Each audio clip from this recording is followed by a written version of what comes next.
Welcome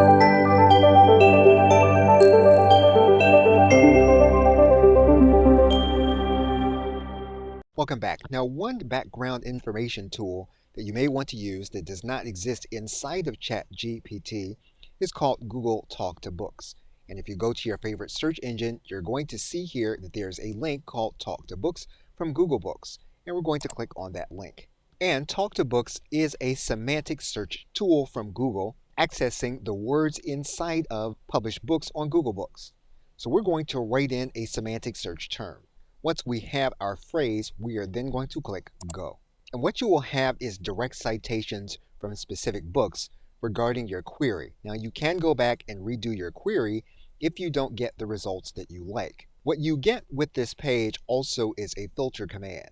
And we can click on Filter. And if you have a way of filtering the information, you can do so here in this area. We can view more passages for more books.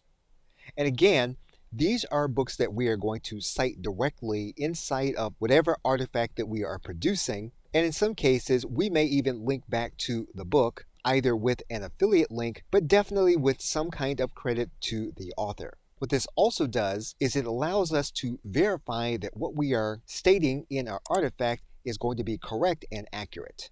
So you can use the AI in Google Talk to Books in order to find background information and direct citation information. Okay, so with that, thanks, and I will see you in another video.